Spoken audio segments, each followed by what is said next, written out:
welcome to another edition of the Black Mental Health Podcast. I'm your host, Reg. Today, again, this week has been all about having special guests. And I say I got special guests all the time, but it's very special to me because I'm bringing on individuals that surround my life, that has been a part of my life, and been a part of my mental health journey and into mental health. And so I'm bringing on family members in my relationship, of course, but family members who have impacted me in a tremendous way. And today I have a very special guest. She was my first inspiration to be anything in life and try to, make her proud, and make sure her coming to America wasn't left unnoticed and unappreciated. She is the matriarch of the family. She's the only consistent support that I ever had as far as like people come in and out of your life, and then but you value the people who are always there consistently, and you got to give people their roses. But without further ado, my mother, Miss Carron Howard. Hello, people out there. And I was supposed to have my mom on for a while. I was supposed to talk to her about the book, which we'll get into on some of this episode. But I wanted to bring her on not only to talk about the accident, but her journey. And I always speak and tell people about like, yeah, my mom this or my mom that, as far as like her perspective when we had conversations about stuff that I was going through. But now y'all get to hear it straight from the horse's mouth, and y'all get to hear her tell her story, where she been at, where she came from, how she came here, leading up to the accident. But without further ado, let's get into it. So my mother has been on her own since she was 16 years old. And mind you, some of the stuff that y'all hear, I'm about to hear for the first time. So if y'all hear me get quiet, it's because I'm actually listening and paying attention, because it's probably information that we never even talked about. And so she's been on her own since she was 16. How was it, Mom, being on your own since 16 years old? Your family, our grandmother was in Antigua, our grandfather was in Antigua. So talk about that experience and how it was for you growing up basically by yourself. Growing up by myself at 16, the whole thing why I wound up being on my own was because a situation that went on with my uncle, where I was going to get sent back to Antigua, but it was always a drive in me that I wanted to finish school. Mm-hmm. So I asked my girlfriend, Mom, can I stay with them? God bless their heart. I was able to stay with them, and I was able to finish school. Mm-hmm. And I went and did some college classes, but then I didn't go deep into it because, like some people say, college is not for everybody. And I guess that's where my son gets it from. Mm-hmm. College sometimes is not for everybody. Some people can get book knowledge without going to college, or you could get knowledge from street smart. So with that being said, I guess the determination to proceed in life, it was always there with me. The funny thing is, I look back and I can tell y'all my age. I'm 55, and I think I have always worked. Imagine this, from the time I was 16. Do the math.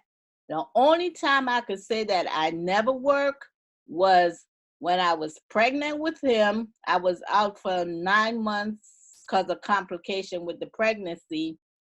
And 2 years ago when I was sick, I was out. So sometime he says to me, Mom, when are you going to retire? And I sat down one night and I thought about it. I don't think I will ever retire because I'm so used to being on the go. Even when I had my surgery, which I had 3 back-to-back surgery, and they would come in here and, Mom, what are you doing? I could not keep still. I was in here trying to do dishes, cook, climb the step. And it was like, sit your behind down constantly. You need to sit down. And it's just in my genes. All I know to do is work, work, work. Even days when I'm sick and he's looking at me, Mom, why are you going? You sick? but it's just something like in my Mm-hmm. DNA where I can't stop. And I wish somebody would show me how to stop. Mm-hmm. Even when the funny thing is, I was telling somebody at work that within the last, I said, 5 years was the first time I had one job. Even when I was married, I had two jobs because I always, for some reason, in back of my mind, I think because from the time I was 16, I always had this fear of never having. I always wanted to have that security blanket where it's always money there. And that's what I was telling my son. I never want to have that feeling of if he said, Mom, I need $20 or $30 to say no. It's the same way with even when, like I said, I was married, I always had that second job. And it wasn't to take anything away from my husband. He was doing everything a husband was supposed to do, but in my mind, I always wanted to have that security blanket. So it's funny, I'm by myself, older, and I have one job now, which people will say, you by yourself, don't you think you should have two jobs? It's funny how life flip flop. Mm-hmm. And it's like you sit and you think, like, if you want stuff in life, is progress and sacrifice and stuff that you have to do to get where you want. Some of it is, people might look at it as bad sacrifice if they look at some of your journey that you go through. But to you, it might be good sacrifice. It depends on how you want to put a term of bad and good when it comes to sacrifice. Like when I wanted to accomplish getting my home, because where we was living at, and I'll say this on this podcast, it was like a infestation of mice. And I went to the landlord. I never forget this story, and I tell it to my kids all the time. I went to the landlord and I said to him, it's mice coming through the wall and blah blah blah blah blah. And he had the nerve to say to me, what do you think? You want to live in a castle? And that stayed in my head. And I tell you, that year I went on my grind. When I say I was grinding, I was saving paycheck, saving paycheck, saving paycheck, saving, saving, saving, saving. It went into maybe a year and a half. And I lied to y'all not. Remember, I told y'all I was working two jobs. I literally had saved about um $1,000 in the bank. This is no lie. If you ask my ex-husband, he would tell you that he was even surprised that I saved that money. So when I called them, I was like, babe, we're gonna look for a house. He looked at me like sideways, like, yeah, we gonna go get a house. I'm like, yes. So when we went to go look for the house, we we came up to the Northeast. We went different places, and some of the houses was like, nah. So to make a long story short, we wind up finding a house. We went and put the down payment and all this stuff. And once he handed us the keys, and I went to my landlord and I looked at him and I said, I'm moving out. You found your castle. I found my castle. That's what I told him. I said, I found my castle. This portion of the podcast is brought to you by the National Alliance on Mental Illness. The National Alliance on Mental Illness, aka NAMI, is the nation's largest grassroots mental health organization dedicated to building better lives for the millions of Americans affected by mental illness. NAMI offers education programs that ensures families, individuals, and educators get the support and information they need. As an advocate, NAMI shapes national public policy for people with mental illness and their families and provide volunteer leaders with the tools, resources, and skills to save mental health in all states. Through their toll-free NAMI helpline, they are able to respond personally and provide free information and support. Lastly, they provide public awareness events and activities such as Mental Illness Awareness Week and NAMI Walks. I had the pleasure of working with NAMI last week where we talked to the correctional officers about the importance of mental health in the prison system, which was really exciting and really rewarding. I learned a lot, and I guess taught them a lot as well. So it was a very mutual value exchange, and I can't wait to do it again. For more information about NAMI, the link will be in the description of the show. And make sure you grab a We All Help Heal shirt as well, because a portion of the proceeds get donated to NAMI. And I'll put that link in the description as well. This portion of the podcast is brought to you by My Violin Weighs a Ton. My Violin Weighs a Ton is the realization of a unique vision that hip-hop artist and mental health advocate Archie Green crafted and is bringing to life in order to engage, educate, and inspire a new generation. Archie also understands the power of music and how it can be used to overcome obstacles, deal with painful experiences, and even help individuals cope with mental illness. The students participating in this project are a part of the Cleveland Metropolitan School District, which according to a 2017 CDC study are leading the nation in suicide rates. Wow. 2 in every 10 high schoolers having attempted suicide in 2015. That is big. Wow. In January 2019, Archie and his mental health advocacy group, Pilgrim Layers Back, was granted the opportunity to bring My Violin Weighs a Ton to life. For the 4-month-long performance project, Archie and Pilgrim Layers Back have partnered with Lexington Bell Community Center, which is an urban youth educational center located in the historic Cleveland neighborhood of Ho. I hope I pronounced that right. To support, head over to the GoFundMe.com/MVWAT2019. The link will be in the description of this podcast, and make sure to let them know you heard them first on the Black Mental Health Podcast. Growing up like I said, my mom has always been the consistent supporter. Like, she's been the consistent provider. She always was the one that I turned to when I went to college, or just in life in general. You know, the same story as a bunch of young mama's boys.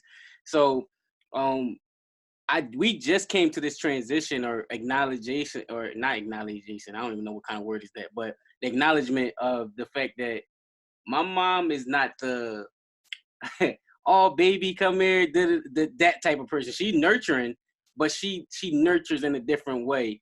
And so it was hard for my fiance to see like love being portrayed in a different way. And in her eyes, it's like, y'all don't do that emotional thing. And I guess my question to you is, why do you think is a reason why we never had that, like, oh, come here, coochie coochie coo, like, type of thing? Or like, what's your perspective on that? I think coming from my side of the point of it is because from me going back to being 16 and being on my own, I always felt that you have to push on. I guess sometimes it might seem harsh to other people, and maybe I might like. Because I know the other day you she was watching the news, y'all, and she came to me and she said, son, love you. And I'm like, love you too. And and she was like, you probably wondering why I said that. And I was like, well, yeah, I guess. She's like, they say millennials don't hear, they need they want to hear love you more from their parents, or they didn't hear love you more. And it was like, I know my mom show loves in different ways. So I don't disregard the things that she do and say, all right, well, she doesn't give me this, so she don't love me. It's like, no, I received the love in the way that she tries to go, where it could be traumatizing to certain people because they probably want their mom to do that. But I'm understanding of the fact of my mom looks at a world in a certain type of way. And it was like, if I didn't love you, you would be outside in the cold or whatever the case may be. I guess that's how we show love. It's like even with a husband and wife relationship, when I was married, I felt as though he showed love. He might not say I love you every day, but I think I think love is more for me an action than saying it, because everybody could go around saying I love you, like saying good morning, I love you, I love you, I love you, my dog, I love you, man, you're my dog. But in reality, do people really love you, or it's just that they say it to be saying it? Right. Because to me, I could tell you I love you every day. I love you. Men do it to women. I love you. I love you. But do they actually mean that they love you, or they just saying it? Right. To me, with mine, I think love and emotion and all that, to me, and when you ask that question, I think it comes from, for me, action. Well, first of all, reading the book, I was very proud you wrote it. But my perspective is that some people got the idea that I was mean, and they also have the idea um like we was on some hateful relationship. I just feel as though with any relationship, whether it's mother and daughter, husband and wife, sister and brother, we all go through a journey or a period of time where we might have said some awful things to each other, or do some awful things to do and say some awful things to each other. And I think that was a period of time where we was going through it was a transitional period, because I was becoming a man. You was becoming a man. We was going through stuff with each other, and I guess sometimes they say that the truth hurt, and I guess maybe some of the stuff that I was coming at you where you was transitioning to a man, you probably didn't want to hear it, because sometimes they say we don't want to hear the truth. And I guess it's like, okay, I'm looking at you having your family, and I guess it just was like too much. And that's one thing that I would again, y'all heard from the beginning of the conversation. My mom, she tells it like it is. She's not about to coddle and baby and you maybe. It's more of like, listen, this is reality. And sometimes you can ease people in, but I know she, at the end of it all, is not to she don't want to see me fail.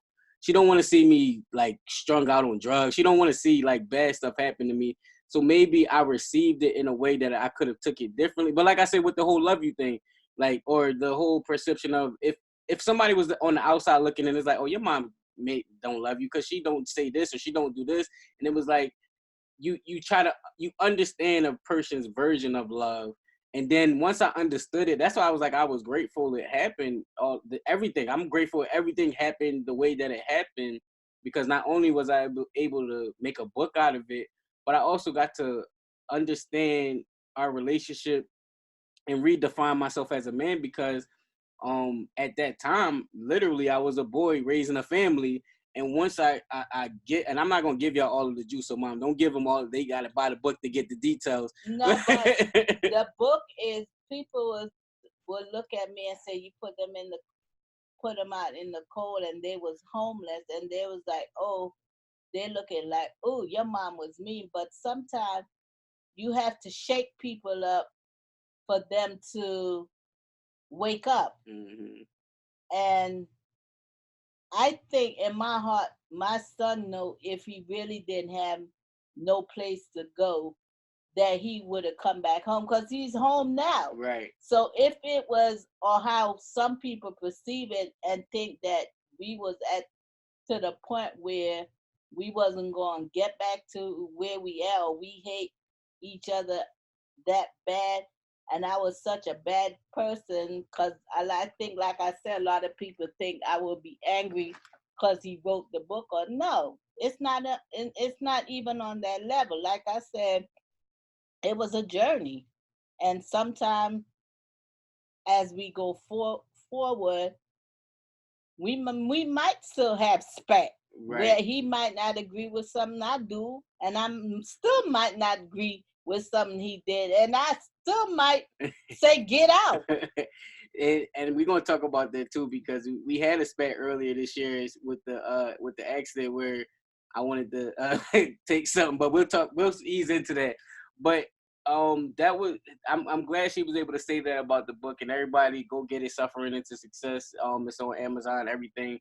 And because I wanted to make sure that I conceptualized it in a way, like at the end, I wanted to make sure it's like, listen, my mother's not a bad mom. Like it's literally like a period. Even with my accident, that's why I'm doing the podcast like this. Once this is gonna be a blimp on the life scale of all of that stuff. But like, remember when I was in an accident that one year?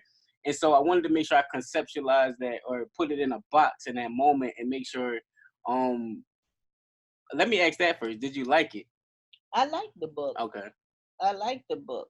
Okay, because I wanted to make sure people receive the information and stuff like that, and I'm happy that you enjoyed it and caught it, because that's all people was asking me. Like, did your mom read it? Because, but I guess people would think that I wouldn't like it, because I guess they would think that I'm looking at the stuff that went on and be like, because they is that what he said?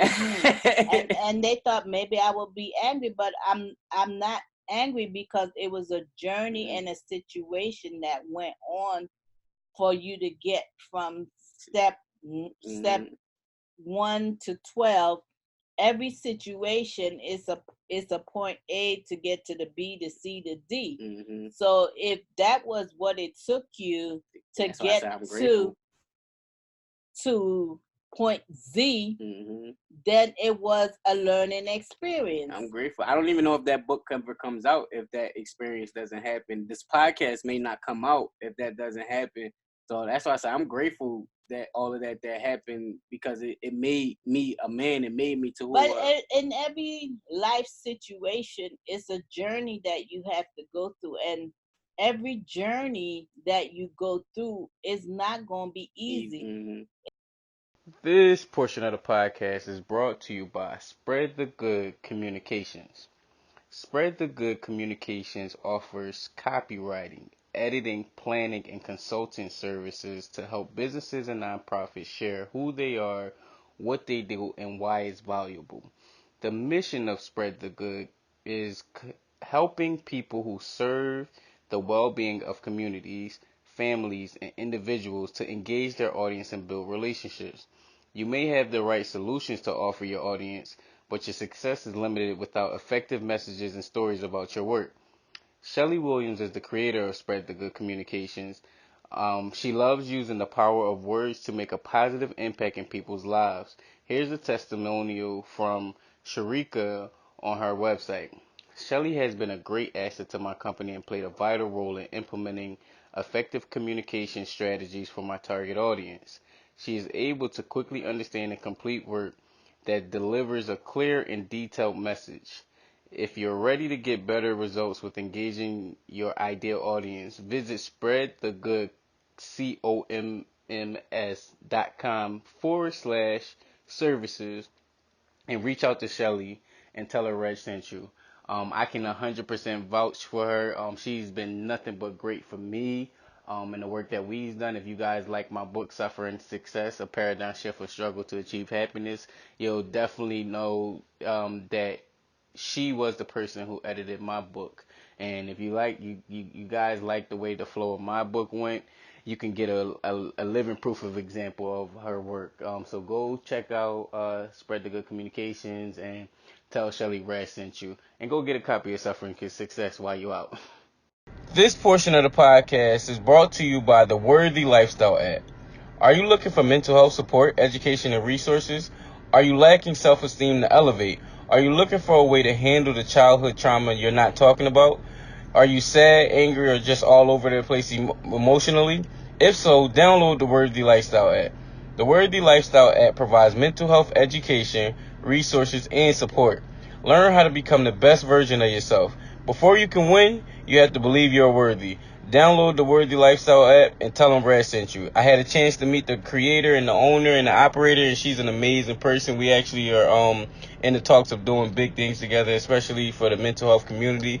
So I'm in so full support of what she's doing with this app, and I highly recommend it because it's an amazing tool for people that say therapy and all of these things are expensive and they don't know where to start.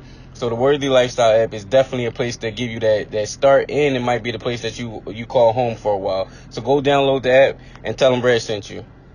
She just read the book earlier this year, but it was because I had to No, move. I reread it. No, that let me say that first. She had the book and she started it, and she said she just got caught up and then she had to stop. Mind you, the book came out in November. She had it, she started reading it, but my accident happened in December. So now we in a transitional period of me moving back in with her. Mind you, we never talked about all the stuff in the book for one. And so I'm in the hospital, thinking like, man, I'm gonna have to ask my mom to move back in, and going through that feeling, and I'm scared to ask, but we'll get to that part. Um, Take us back to the phone call or your experience of how you found out about the accident, what your emotions and the things that you was going through. Well, first of all, I always tell people it's certain time of the night when I get phone call, I automatically know something is wrong because people don't call me a certain time. That's how I always have it set up. Mm-hmm. If you call me 5 o'clock in the morning, automatically I know something is wrong. If you call me after 1 o'clock, I know something is wrong. So when I woke up and I looked at my phone, and they get on me because for one, I'm surprised I'm doing this podcast because I don't have no Twitter account, I don't have no Facebook, I don't do no social media. So for him to have me on this iPod, it's to him it's like but I digress. So I'm gonna go back to when I got that call and I finally got in touch with his fiance and she told me what had happened. It's like the worst. I tell you, it was the worst feeling. It's like somebody put like a cement block right there in your chest, and it's like that heaviness. It won't go away, and then I got to the hospital. I'm not getting no answer.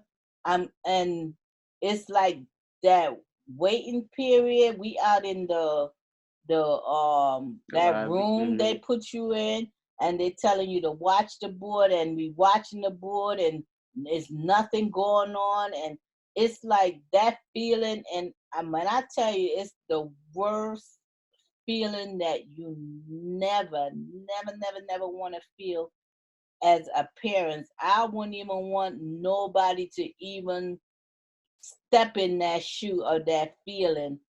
And then it just got worse because when the doctors finally come out, and they talking to you, and then they start telling you about his legs, and me thinking like he's not gonna walk again, and I'm thinking, oh my God, my son is gonna die. Oh my God, I'm telling you, those feelings. And then when I finally see him, and I went in that room, oh my goodness, my heart. I tell you, that center block, that cement block that I was telling you, it was like God just like lifted, and I had a relief because just to see him live, I didn't even care he was bruised, and just to see him live, and even to hear him say, "Hey, mom," that was like the sweetest. I mean, it sounded like Oh my God, just talking about it, I don't even want to get tear up. But it was just like an angel voice, like that. Hey, mom. Oh my God. It's like we live in that moment. You gonna make me And cry up here. and I cried in the hospital and I held their hand, and once he was like, Mom, I'm coming back home. And even if he was in the transaction of moving, but even if he was not even in that transaction of moving, in my mind I was like, hell yeah, that's where you coming. I'm like, shit, where else you think you gonna go? And it's funny because Mom, that whole time I was contemplating it. Even when I'll talk to Lisa and y'all can hear her perspective, I'm like, damn, I don't know how I'm gonna ask my mom. Mind you, I'm messed up and I'm thinking, I'm like, man, I hope she say yes. Like, I don't know what because mind you, before the accident, I was telling her, Mom, we gonna move, and she like, where are y'all moving at? So she knew we was getting ready to move and the lease was up. And so me having to ask her that, knowing that the book just came out, not knowing her perspective of the book, not just like we just went through that whole term of not talking with one another and speaking together. And I'm like, man, I hope that's when you realize, like, yo, your mom really loves you. Like, as much as she say, yo, harsh reality and stuff, and she loves you. Even just hearing her talk but like that. It goes back to saying what you say. You might not say it, but that's when you show the love. Right. That's where the love comes in. Right. Because I could tell you I love you, and here's prime example. I could have said, hell no. Right. No, that's true. That's the example of how people, distinguish between saying I love you, and then when it comes to reality, oh, you love me, but you just told me, hell no, you can't come here. Right. That's not love. Right. But as parents, it's always, if you truly love your kids, no matter what, it's always gonna be something what we call unconditional love. And you keep preaching that. That's one of your messages you've been preaching lately. Is like, you never stop being a parent. You never stop being a parent. Till the day you die. Until the day you die, you always gonna be a parent.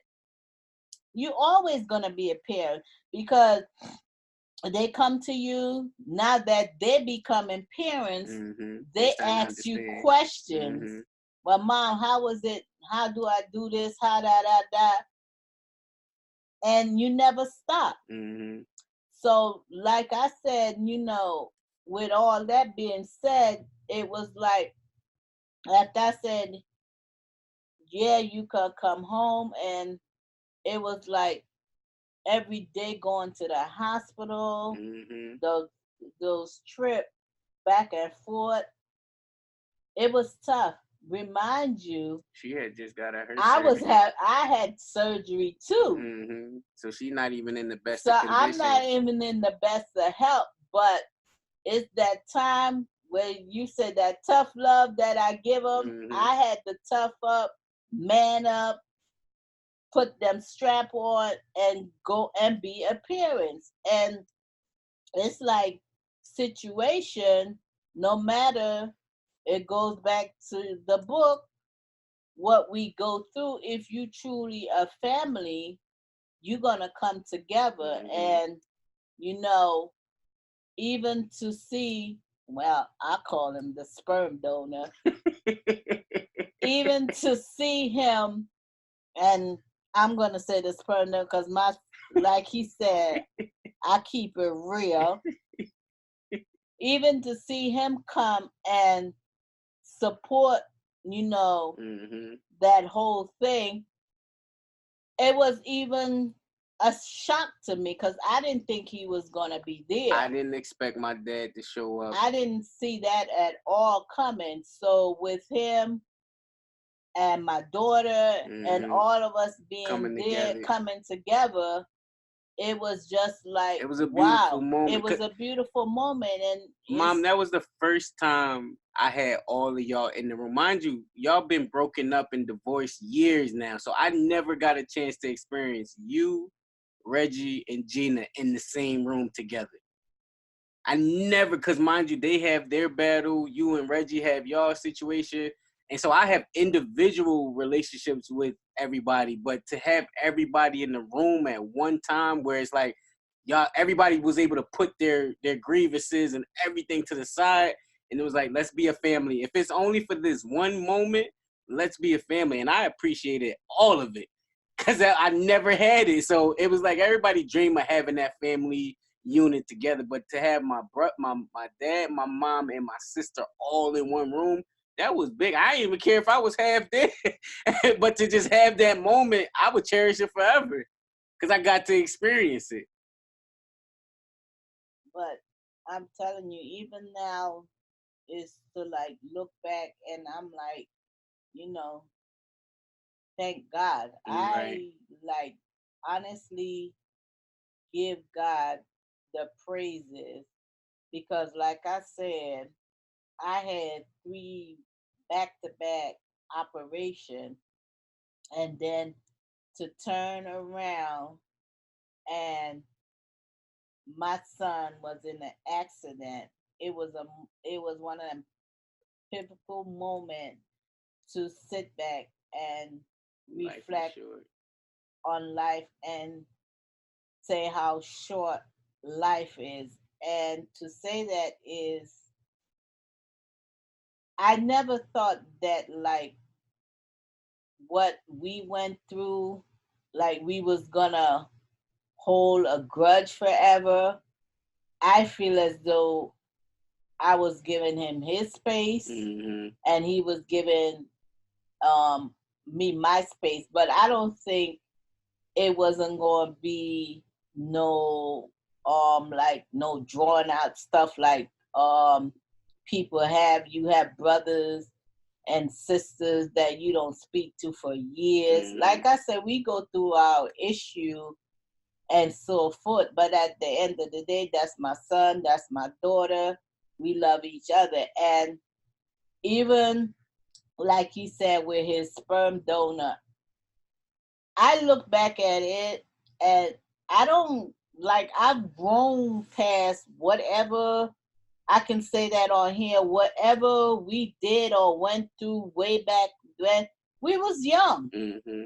And like I said, I'm 54 and I'm not going to hold on to something that we went through when I was in my 20s. Mm-hmm. I'm not giving any situation in life that I went through that much power. And I have let it go where we can be cordial to each other. What he did, and I have moved on, and hopefully he has moved on and he learned from it, and I've learned from it, and it made me a stronger person to who I am. And I think, like I was saying to him the other day, a lot of stuff, if we let go as people, Mm-hmm. it will help us when it comes to our mental health. Some of the stuff that we are dealing with sometime with this mental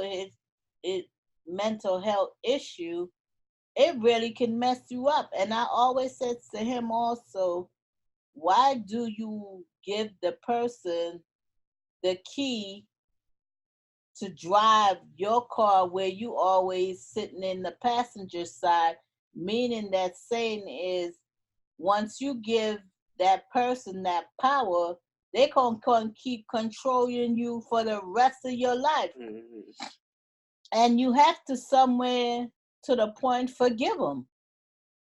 Because if you don't forgive them, it's going to tear you up. And why would you want to give somebody that much power? Mm-hmm. And that's what we doing, is giving people that power. Let it go. I tell everybody all the time, I came to you early on when I was young. Like, Mom, I keep having these visions. Like, I don't know what's going on. Like, what's wrong with me? And you said to me, "Oh, that's just that Howard blood. Y'all just crazy."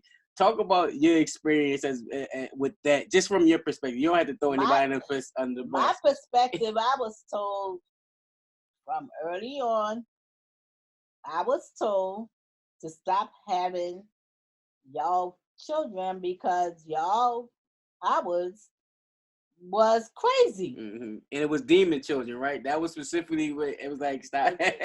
Somebody said, and I'm not putting up that y'all was demon children because it's in y'all blood. And to be honest, y'all are crazy. And you like you know, I don't. You said in the thing, I don't sugarcoat, and I'm straightforward. That's what I was told. That the bloodline is crazy. And I'm not saying that y'all crazy where, but then again, you might run outside and butt naked and all that. No, it's true, and I don't even look at crazy as a bad word no more. Like it's more so, it's like, all right, now I can look at it and say, all right, I need to have some, extra help. It's different form of crazy, right? It's different. It's a scale. It's could be the one where you walking outside talking to yourself, talking about you see him, there him go, there you go. You ain't see that? Nah, it's to true. the point in crazy as how you deal with situation. If you sit and talking and it's all different form. So to say that is people would say, well, if they crazy, then they part of you. I ain't crazy. Okay, let's get that straight. Nah, and that, but I tell them all, and the people that see my speaking and presentation, they know that I say this story all the time about the demon children and us having like a different way of seeing the world. Like we feel everything, we go through everything. Y'all hear the episode with my sister or already heard it, and she'll tell you her perspective.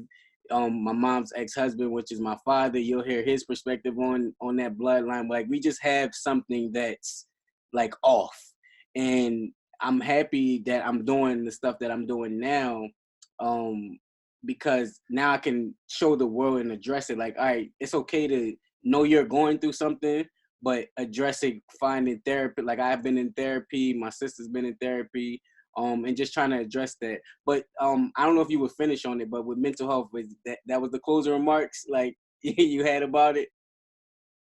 No, I just think with mental health, if you need help, go get the help. It's nothing for you to be ashamed. That's actually a beautiful way to end it off. Like people again, with the book, I want people to embrace their struggles and instead of using it to hold them down, use it to lift you up. Like they make you who you are, and embracing the trauma and the things that you're going through to know that you can change it for the better and not for the worse.